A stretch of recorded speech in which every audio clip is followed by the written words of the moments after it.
Drive into the stadium today, you got the butterflies again, because suddenly there's a game that matters in front of your fans. We felt, of course, not obliged, but you know there's extra responsibility because it's been so long without them. And when the players perform like this, produce, I think everyone can go home happily.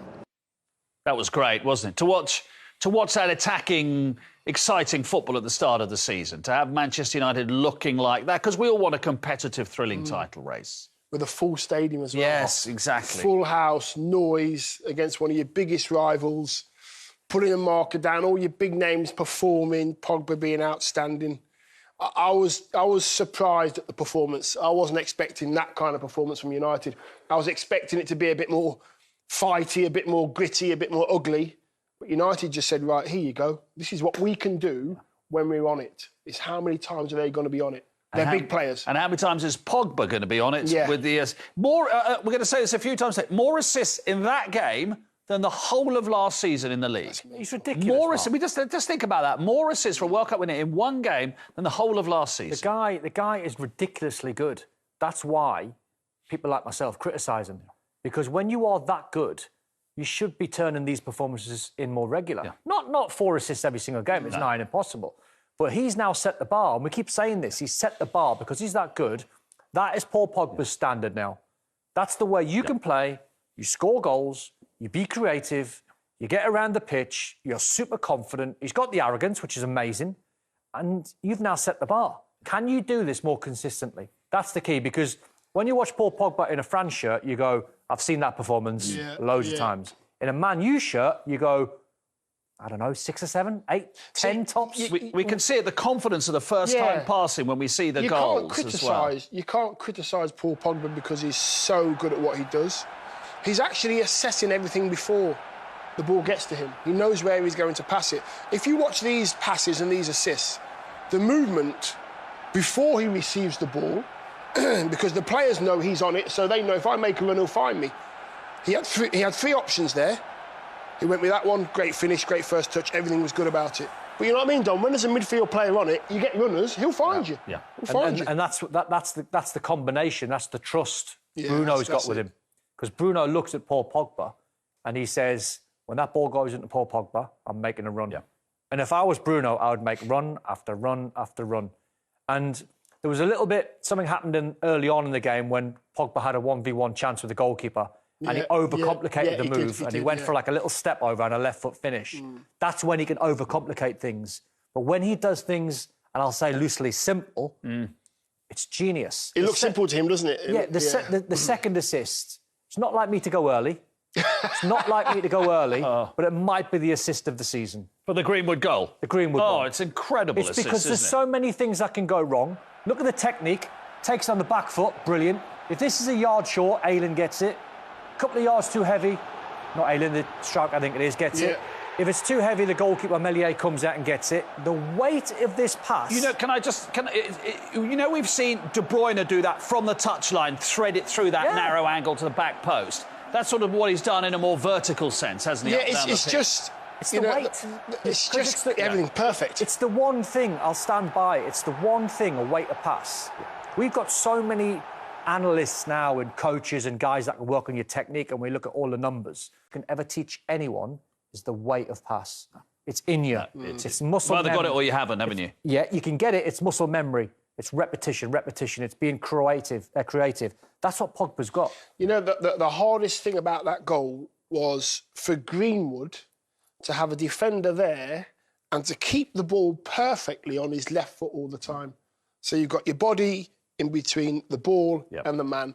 He left him for pace. So he's keeping the defender away from the ball. So the defender's away from the ball. He has to go through the player to get to the ball, but his confidence and his pace, and he knows what he's going to do. I always say, if you're going through on goal, one-on-one, you have to know what you're going to do before you get to that position of making a decision. You have to know. And he knew exactly what he was going to do. Yeah. Across the keeper, hardest finish as well. Let's have a look at the other Manchester United goals and the Pogba influence in them and all these assists as well, which has made Manchester United fans just so excited about what is coming up. This is a bit more straightforward, this one as well. But again, the weight, it's bang on the money, and Bruno Fernandes gets his second. Yeah, in all honesty, I didn't think this was the right option from Bruno. I thought it was an easier pass, but this is how confident he is.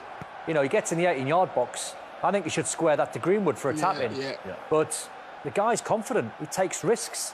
I think I heard an interview from Bruno just after the Euros, and he said, I'm the type of player who takes risks. I'm going to give the ball away. And that's what he does. But then he can do this. It's a pass. So that's Lindelof. What a finish. And the finish. And now we can bring Chris in, who has actually been sitting there very patiently. Because, Chris, happy days. This goal would probably have been ruled out last season. Explain to us why it was not. Okay. Hallelujah this season. You're absolutely right. And we lost, I think it was 19 goals last season. So what happens is in the VAR hub, they put the pixel lines down.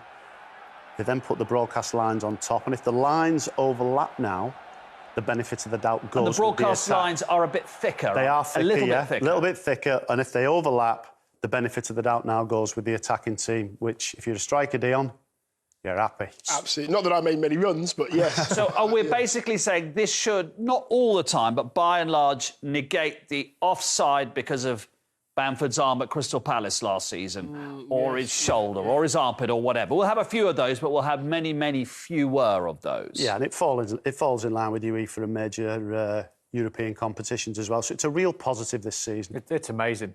I think the changes that's happened, there's so many things that have happened this summer which makes you feel alive again as a football fan. You get the fans back inside the stadium. The referees are more relaxed in the nitty little fouls that they were given last season where players didn't back themselves to get out of trouble. They wouldn't do a skill a player. They'd wait for a little bit of contact, hit the floor. Referees were given free kicks. That's now, that threshold's a bit higher, which is great because the game moves on, it flows more. And the VAR decisions are better. And what else have you got? Go on. You got your handball changed, didn't you? Handball changed. That's down to you. Yeah. Chris, has there been some kind of meeting amongst the refs on how you're going to do it? I know there's been a few law changes, minimal law changes, but have you all chatted and say, let it flow, let it flow? Is that what the... Yeah, what happened was in March there was the clubs were surveyed, the players, staff, and people chatted about it. And on the back of that, we had the Euros, of course, and everybody's warm to what was going on. The clubs are aware of it. The referees, as you say, quite rarely have chatted. It's for everybody. I think everybody's been involved, all the stakeholders, and I think you saw on Saturday what an absolutely brilliant. You know what, Chris? Some of the contact, some of the contact which is slightly overzealous. The referees have just gone, and I think it's brilliant because you know what players are like as well. Oh yeah. You start diving, you start getting free kicks like we had probably last year or the year before. You're going to do it. You're going to. If you're not going to get a free kick or a penalty this season. Now all of a sudden the referees are going, get up, man, players. Come on, get up, get on with it. You go, all right then. Like, you just do. You go, I'm not going to get this. In any walk of life, if you think you're going to get an advantage, you'll creep towards that. If you're not going to get it, carry on. The game's just before we go to our first break, let's look at Pogba's fourth assist as well. And you wanted to talk about, again, all those options that he has as he gets the ball. Yeah, I mean, look, he's got shirts everywhere. That's a great pass, to be fair. It's a very, very good pass. You can see him look at the pass.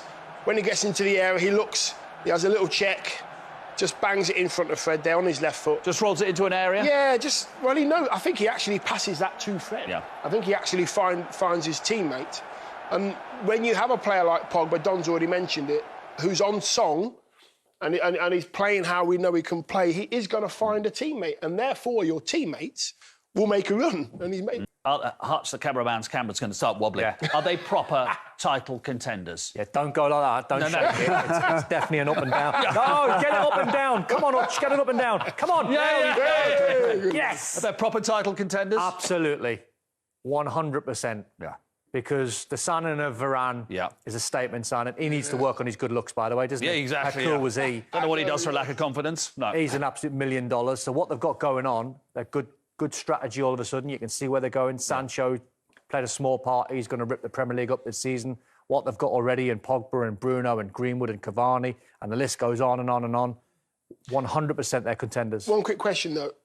The goals-wise, I know they scored a hat-trick at the weekend, but goals, are they going to be just spread around, or do you think one person's got it on their shoulders? I think spread around, Dion. You know, if you're putting a number on Bruno, you're going to say to him, can you get 15? Yeah. That's his benchmark, isn't it? Cavani, close to 15. So he has to get 15. Greenwood has to get 15. 15. Yeah, Sancho, 15, probably. Sancho, 15. 10, 15. I'd say 10. Pogba, the form that you're in, can your assists be high? Yeah. Can you get close to 10? I think there's enough in there with Varane and Maguire. I think you said it at the beginning. Let's end here where we started. You need to do 8 out of 10 every week. I don't want 4 out of 10 followed by 9 out of 10. That's not going to win us the league.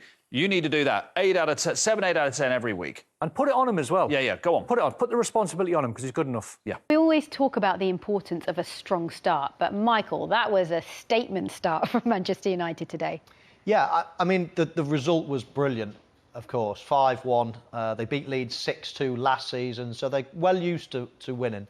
I would say, though, that, you know, beating Leeds by a big score, that's what happens with Leeds. I mean, it's probably the equivalent of beating another team, a West Ham or a Crystal Palace or something like that, 2-0 or whatever. So I wouldn't get carried away with the scoreline, but I would be getting carried away with the performance, because that was as good a Manchester United performance as I've seen in a long, long time. They finished the season really poorly last year, you know, losing in the Europa League Cup final, things like that. It was just a very disappointing end. So to start the new season with a lot of optimism was brilliant for Manchester United fans. And to start on a good note at home in front of the fans was also very important really for them. important, massive for Manchester United, as it is for Liverpool to play in front of their home fans. Is incredible. But the performances were outstanding. I think we've got to give Ollie a lot of credit. He said in his pre-match interview that Leeds are the fittest team in the league. Yeah. He put McTominay in there as number 6. He's fitter than most. You know, he broke everything up there. He give it to Pogba, give it to Bruno Fernandes, who both of them were sensational. They tried to play a high line. They're sitting ducks for Manchester United. Leeds. They play 1v1 all over the pitch. They play high up the field. Greenwood was outstanding. James plays as well with his pace in behind. I thought they got everything right there today, and they were brilliant. And there is a marker. There's a flag in the sand to say, we're here. Well, that's what I still think they need a centre forward. I really do. You know, Jadon Sancho, we haven't seen him. He's come off the bench today. They've got a lot of good players in a lot of areas, but I think Cavani is their best number 9, and a player who's aging like that, they're desperate for Harry Kane. They're desperate for. If they have Harry Kane, for me, they are up there with Man City and Chelsea to win the Premier League. I think without a number 9, they can't win the league. Well, you say that, but they didn't need one today, did they? With Bruno Fernandes scoring a hat-trick. What's the start for him? No, brilliant, and certainly not trying to take anything away. But again, Leeds are a team that you either beat 5-1 or they beat you 4-2 or something like that. But some of these goals were brilliant. And if you play like Leeds, then, you know, the likes of Pogba, Fernandes just come into their own, because you can turn on the ball like this. You can lift your head up. You've got runners. The game is much easier when you're playing against a team that go toe-to-toe with you. But Fernandes, Pogba, they'll steal the headlines. You know, some great vision, let's say, from Pogba. They were taking up great positions, making great runs. Look, a diagonal run there to stay onside, and there's nothing wrong at all with that finish. A lovely strike. I mean, it was exhibition stuff at times, and as I say, the performance to me was much more impressive than the result, because I think a lot of teams will do that to Leeds, and they'll do that to a lot of other teams, but the performance was what I was really impressed with. And actually, Michael made a good point of the fact that the Europa League final against Villarreal, everybody expected them to win it. They expected to win it. And Ole said, and he's referenced it a few times, that throughout the summer, they felt really sick. They felt really disappointed. And it's lingered, that feeling, for a long, long time. So to start like this was important for them. Really important, with the fans coming back as well. I was disappointed for them in that Europa League final. I thought they let themselves down. I thought they were a far better side, but they never turned up. They never performed, never played with the freedom which you expect from a Manchester United side. That is a Man United performance of old, that. You know, but they played into their hands. It's when teams sit back. It's when they don't let them play on the counter-attack. Man United are best when they soak the pressure up and they got the space in behind. They play with the pace, what they possess in their squad. Knowing they can play whoever, Sancho, they can play James, they can play Greenwood, Rashford when he's back. They've all got pace to run in behind. What they're reliant on is Bruno Fernandes to have that little bit of guile which he's got in the pockets. They need a bit more of that. And they need a number 9, need a vocal point, need someone up there who's going to hold the ball up and win them games when they're not playing well. Today, they all played well, so no problem. It's a scrappy game, when teams sit back and they only get 1 or 2 chances. That's when they need that clinical number 9. Yes, Cavani can do it, but he's not getting any younger. For a player like Paul Pogba, isn't it? He needs to enjoy it. We see him when he plays for France. And when he's got their national team shirt on, he plays that one-touch ball around the corner, and the touch was exquisite from Fernandes. They link up brilliantly. They love playing with each other. You can see that. Paul's got it. Look, he doesn't need to look. He's on the back foot. He slides that ball. There's the weight of pass there in behind for Greenwood. I thought he was excellent today, Greenwood. Wonderful finish there. But Pogba is a top draw player. For me, I build a team around him and Fernandes. You have to keep him happy. Now, Ollie needs to find a way of getting the consistency out of Paul Pogba. And it's not necessarily always Pogba's fault. Sometimes he's stuck out on the left. He changes his position too much. Let him play with freedom like he does for the national side. Make him feel like he's the main man, and he will deliver performances like this on a regular basis. Only 3 assists in the whole of last season for Paul Pogba. He registered 4 today. And we've got to talk about Jadon Sancho as well, because he made an appearance for 15 minutes. What did you think of him? What do you think he can achieve with this team this season? Well, I've watched Jadon since he was very young at Manchester City. Watched him play there, and there's no surprise that he's reached the very top of the game. He was exceptional as a 15, 16-year-old, exceptional. And it's great to see him go out and have the bravery to go and play in men's football early on in his career. That's developed him playing in Germany, and now he's come back. Knew he was going to come back eventually. Everybody wants to come back to the Premier League, especially if you're an English player. So I've got no doubts he's going to be a very good signing, a signing for the future as well, which is good. A lot of teams, will buy for the here and now, and sometimes you've got to do that, but sometimes you've also got to buy for the future. And I think he's a top player that will serve them well for years to come. And he's only 21 years old. He's the 4th most expensive signing that Manchester United have signed. What do you think of him as a player, and how good can he be? Very exciting. I'd like to see a little bit more of him. I think Jadon, when I've seen him, he's a bottle of pop. He's like, gets the ball and he runs at people and he likes the space in behind. I like to see when teams sit back, he's either one who can come off in that Grealish role, the number 10 role. That's who I think they needed, Jack Grealish, someone who can play with his back to goal, secure the ball and find a pass, like Bruno Fernandes done. When Bruno Fernandes, and they tried it many times last season, leaving him out of the starting lineup and having to bring him on in the second half to rescue the game because they lacked that guile. Hopefully Sancho, I'm not 100% sure if he is that boy, hopefully he can play in the pockets with his back to goal, drop his shoulder and disguise pass into the strikers. That is what I like to see, because they've got a lot of players who are very similar, playing wide areas like drifting off the lines, crossing the ball, getting in behind. He can certainly do that. He showed us that. But can he play in the tight areas? Can he play in the telephone box and create space? That's what I want to see. And also, we've got to talk about the signing of Varane. How good do you think he'll be in this Man United side? Well, a great moment for him, walking out that tunnel as a new player with a full house, all screaming your name. It gives you a good start, let's say, to feel accepted, wanted, loved already.